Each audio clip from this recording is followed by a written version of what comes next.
देवादिदेव 1008 श्री आदिनाथ भगवान की जय। आचार्य मानतंग स्वामी जी की जय। आचार्य गुरुवर ज्ञान सागर जी मुनिराज की जय। आचार्य गुरु के सागर जी मुनिराज की जय।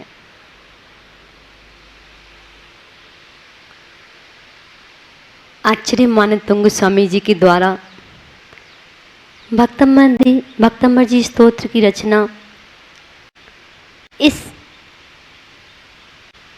भक्तंबर स्तोत्र के तीसरे काव्य में आचार्य मानतंग स्वामी जी अपनी लघुता को प्रकट कर रहे हैं। बुद्ध्या विनापि विबुधार्चित पादपीठ स्तोत्रं समुद्यत मतिर्विगतत्रिपोऽहं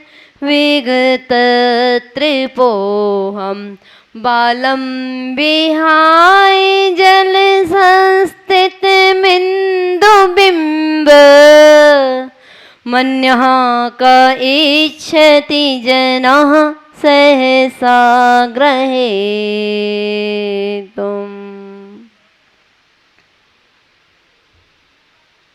हे भगवान,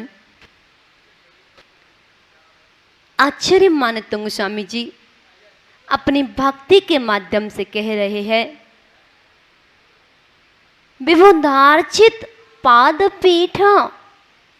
विबुधार्चित माने देवों के द्वारा, अर्चित माने जो पूजित है, जो देवों के द्वारा पूजित है। क्या पादपीठ माने आपके बैठने का सिंहासन। हे भगवान, जो आपके बैठने का सिंहासन है उसकी देव पूजा करते हैं। विगतत्रिपोऽहम्, ऐसे जिनेंद्र देव की मैं लज्जा से रहित होकर, अहम माने मैं, लज्जा से रहित होकर के मैं बुद्धिया विनापी, बुद्धि के विनापी। हे भगवान, मैं बुद्धि के बिना लज्जा से रहित होकर ऐसे जिनेंद्र देव की स्तुति करना चाहता हूँ, किनकी, जिनका सिंहासन भी पूजनीय है, ऐसे तीर्थंकर श्री आदिनाथ भगवान की। अपि मन भी स्तोत्रम, स्तुति करने के लिए, समुद्यत माने तत्पर, तत्पर बुद्धि वाला हो रहा हूँ, आपकी स्तुति करने के लिए तत्पर तैयार हो रहा हूँ। यतः, यतः माने क्योंकि, जल संस्थितम, जल में प्रतिबिंब, जैसे जल के अंदर प्रतिबिंब, इंदु बिंबम, चंद्रमंडल को, सहसा, जैसे चंद्रमा को पकड़ने के लिए, चंद्रबिंब को पकड़ने के लिए, सहसा माने बिना विचारे, ग्रहितुम माने बिना विचारे, उस चंद्रबिंब को पकड़ने के बालक, बालम माने बालक को छोड़कर, विहाय माने छोड़कर, कह रहे हैं हे भगवान, उस चंद्रबिंब को पकड़ने के लिए बालक के सिवाय कौन, अन्य पुरुष, अन्य माने दूसरा, कहा माने कौन, जनः माने मनुष्य, इच्छति माने इच्छा करता है, अर्थात कोई नहीं करता। कह रहे हैं आचार्य मानतंग अपनी भक्ति में उस तीसरे काव्य में अपनी लघुता प्रकट कर रहे हैं।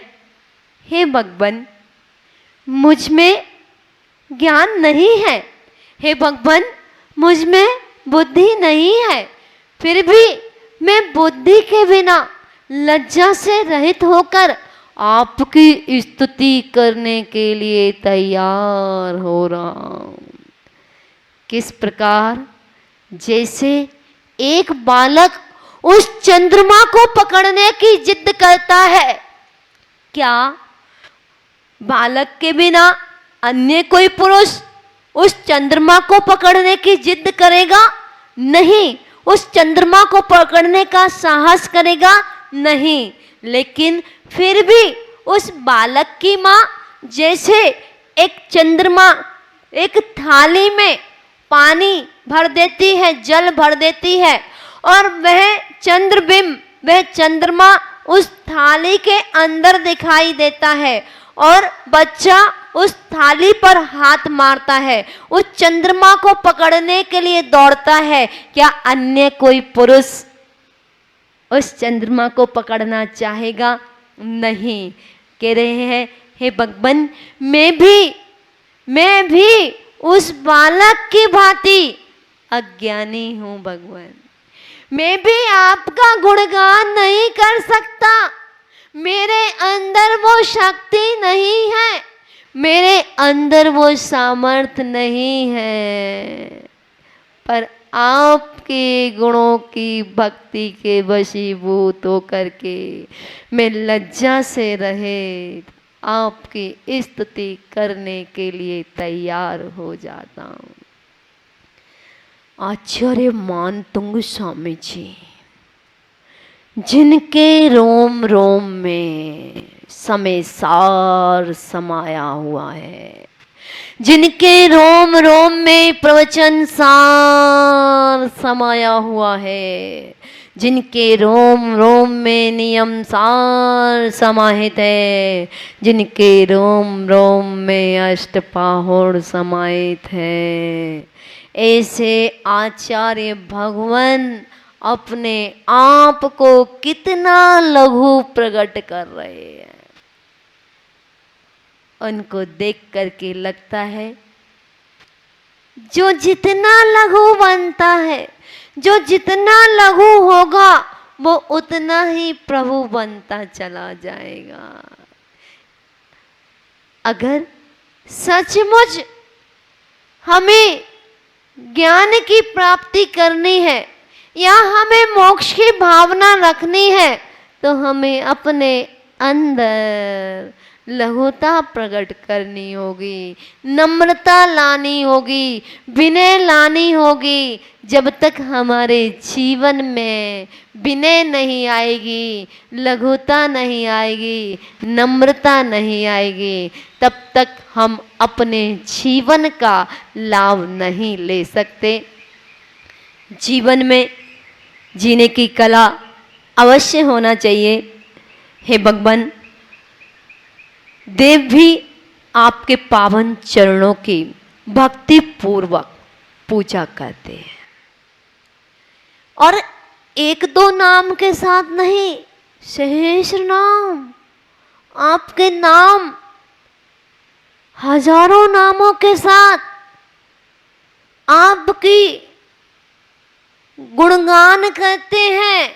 यहाँ वर्तमान में तो आप अपने बच्चों का नाम 1 2 3 रख पाते हो, लेकिन तीर्थंकर बालक की जब भक्ति होती है, जब तीर्थंकर प्रभु की भक्ति होती है, जब वो तीर्थंकर गर्भ में आते हैं और जब जन्म कल्याणक मनाया जाता है, वह 100 धर्म इंद्र भी 1000 नामों से प्रभु की भक्ति करते हैं।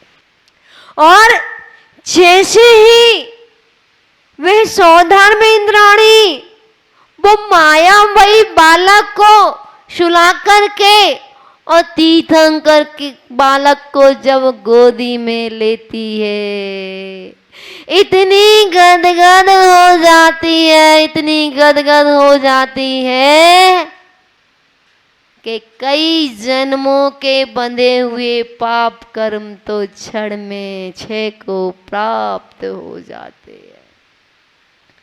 वह सीन, वह दृश्य जब आप पंच कल्याणक में देखा करते हो, वह सीन देख करके कितने कर्मों की निर्जरा कर लिया करते हो। और साक्षात जो सौधर्म इंद्राणी जब बालक को लेती होगी, वह दृश्य कैसा होता होगा, वह सीन कैसा होता होगा, एक बार एहसास करके देगी। और वह सौधर्मेंद्र पूरे स्वर्ग का वैभव इंद्राणी को देने के लिए तैयार है। और वह तीर्थंकर बालक के दर्शन करने के लिए लालायित होते हैं। और जैसे ही तीर्थंकर बालक को गोदी में लेते हैं, तो उनको दो आंखों से तो संतुष्टि ही नहीं होती है। कभी मौका मिले सौधर्म इंद्राणी बनने का, उस मौके को कभी छोड़ना नहीं। क्यों? वह पल, वह क्षण, वह नजर आते हैं जब इसी प्रकार जिस कार्य में अपनी बुद्धि की पहुंच हो, वही कार्य करना चाहिए। उचित है, करना उचित है, परंतु आपकी भक्ति स्तुति का उत्साह हमारे मन में इतना प्रबल हो रहा है कि अपनी शक्ति की मर्यादा को छोड़कर आपकी स्तुति करने के लिए तैयार हो जाता हूँ, तत्पर हो जाता हूँ। हे भगवान, जहाँ आपके चरण पड़ते हैं वह भूमि भी पवित्र हो जाती है। ऐसे वर्णन में आपके ही गुणों की स्तुति की बात है। जब आप शुक्ल ध्यान में थे, उस काल और उस क्षेत्र की भूमि भी आपके चरण कमलों के स्पर्श से के कारण आज भी पवित्र मानी जाती है। तब आपके गुणों की तो महिमा ही क्या है। आपने देखा होगा, ये तो आदिनाथ भगवान की भक्ति में दर्शाया जा रहा है, लेकिन वर्तमान में जब आपने देखा होगा तो आचार्य भगवान श्री विद्यासागर महाराज जी जब भक्ति के लिए आते हैं, प्रवचन के लिए आते हैं, और जब उठ कर के जाते हैं तो उनके सिंहासन को स्पर्श कितने लोग किया करते हैं। और जितने लोग श्रद्धा से, आस्था से, विश्वास से उस सिंहासन को स्पर्श करते हैं, आप विश्वास मानना, जो जितनी श्रद्धा से चरण रज को अपने मस्तक से लगाएगा, उसके रोग उतने ही जल्दी दूर होते चले जाएंगे। मैं छोटी सी घटना आपको बताऊं।